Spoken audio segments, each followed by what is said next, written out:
Precision strikes are shaking stability in the Middle East as the Houthis announced the use of a new weapon targeting sensitive Israeli bases in Yemen.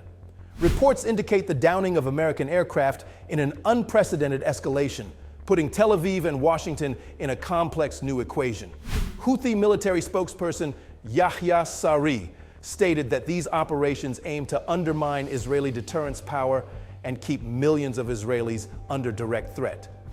Washington is moving to contain the threat, dispatching military reinforcements to the region, including a squadron of fighter jets. However, media reports suggest that U.S. defensive capabilities face serious challenges against the qualitative development in Houthi attacks. Meanwhile, Tel Aviv announced a radical change in its defensive strategy amid expectations of prolonged escalation. Yemeni air defenses achieved a significant milestone by downing an American MQ-9 drone over al-Baida province using a locally made missile.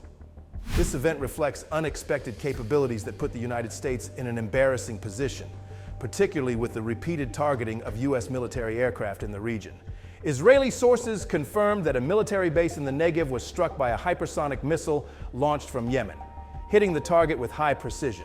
These attacks have caused panic among Israeli communities, with reports highlighting their impact on daily life and work routines in Israeli cities.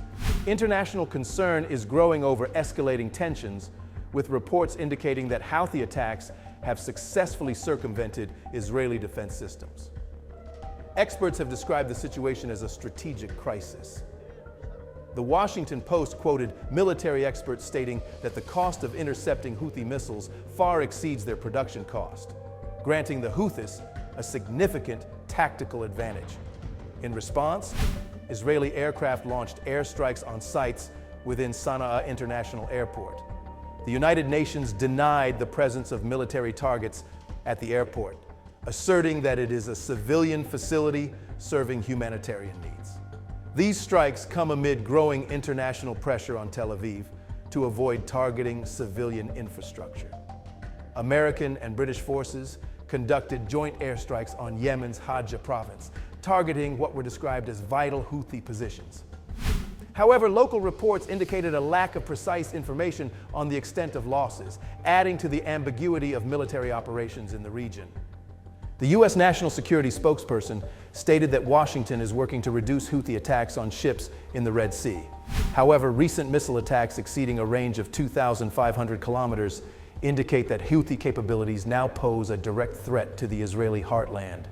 U.S. and French military maneuvers have begun focusing on Yemen's oil-rich regions, with reports of local factions being trained to seize these resources. These actions have raised questions about Western intentions in the area amid concerns of turning the conflict into a protracted struggle over natural resources. The escalation is not limited to Yemen.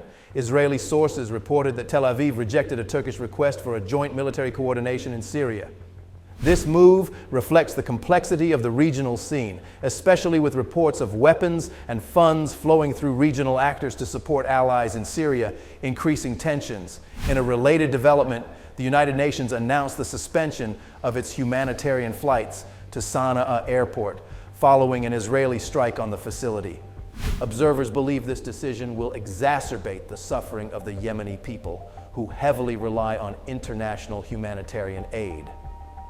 Elsewhere, reports indicated that Houthi missile attacks are affecting air traffic at Ben Gurion Airport, with the potential suspension of international flights. These challenges increase pressure on the Israeli security establishment, which seeks to expand its military cooperation with the U.S. and other allies.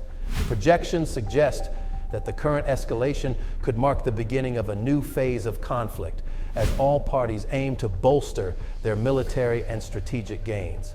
Observers predict that the region may witness significant shifts in power balances, with escalating attacks and military responses signaling a protracted conflict.